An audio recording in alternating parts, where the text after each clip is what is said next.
आचार्य जी, जैसा कि आज हम बात करें शिवलिंग की, हमारे कई दर्शकों के मन में बार बार ये सवाल आता है, असमंजस रहता है कि शिवलिंग घर में लाना चाहिए या नहीं लाना चाहिए। अगर उन्हें घर में रखना है तो उसका विधान क्या होता है, और अगर घर में नहीं लाना है तो उसकी वजह क्या होती है? जी जी, देखिए, बहुत सारे लोग घर में शिवलिंग को रखने को लेकर असमंजस की स्थिति में रहते हैं। उन्हें समझ नहीं आता कि घर में शिवलिंग रखकर पूजा पाठ करने से लाभ होगा या हानि। दूसरा असमंजस इस बात को भी लेकर रहता है कि यदि रखना है तो शिवलिंग किस पदार्थ का बना होना चाहिए और कितना बड़ा शिवलिंग रखा जा सकता है। देखिए, संपूर्ण जगत में शिवलिंग से सामान्य, शिवलिंग से अद्भुत और दिव्य कुछ भी नहीं है।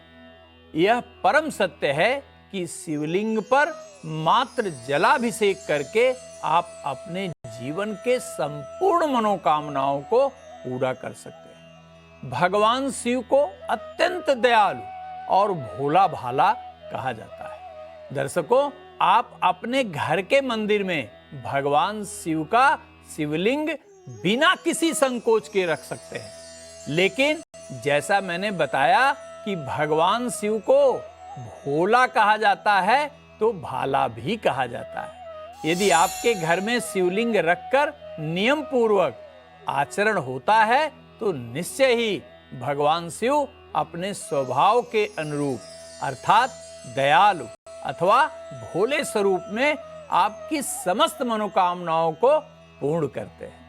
लेकिन यदि आप मात्र घर के मंदिर में शिवलिंग रखे हुए हैं और नियम का पालन नहीं करते तो वह शिवलिंग भाला बनकर आपके जीवन में संपूर्ण नकारात्मकता भी पैदा कर सकता है। शिवलिंग को लेकर तो खास जानकारियां दी, लेकिन जो दर्शक हमारे घर में शिवलिंग रखना चाहते हैं उसका नियम क्या होता है, जरा ये भी बताइए। आइए अब यह जानने का प्रयास करते हैं कि घर के मंदिर में किस प्रकार शिवलिंग को रखकर भगवान शिव की कृपा प्राप्त किया जा सकता है।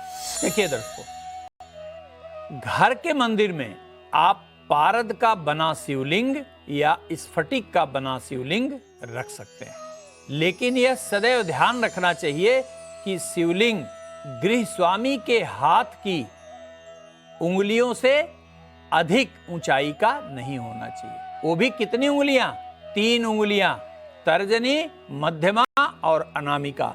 इस 3 उंगली से ज्यादा ऊंचाई का शिवलिंग कभी नहीं रखना चाहिए। शिवलिंग सदैव उत्तर दिशा की तरफ होना चाहिए, अर्थात योनि द्वार का मुख सदैव और सदैव उत्तर दिशा में ही होना चाहिए। घर में रखे हुए शिवलिंग का आप अभिषेक दूध, दही, शहद, पंचामृत आदि से करें न करें, लेकिन जल से अर्थात जलाभिषेक निश्चित रूप से, नियमित रूप से होना ही चाहिए।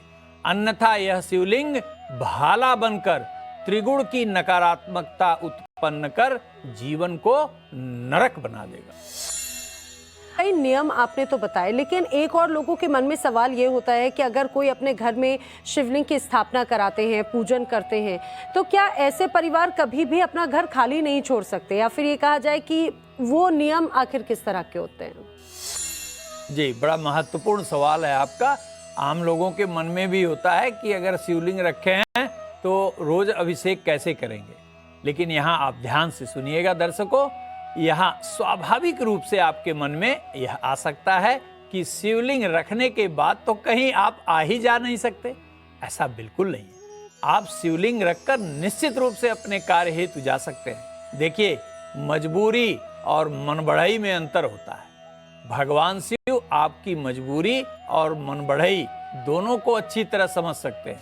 यदि आप शिवलिंग घर में रखते हैं तो निश्चित रूप से आपको जलाभिषेक करना चाहिए, लेकिन यदि किसी आवश्यक कार्य से घर से बाहर जाना हो तो यह प्रयास करें कि कोई न कोई जलाभिषेक नियमित करता रहे।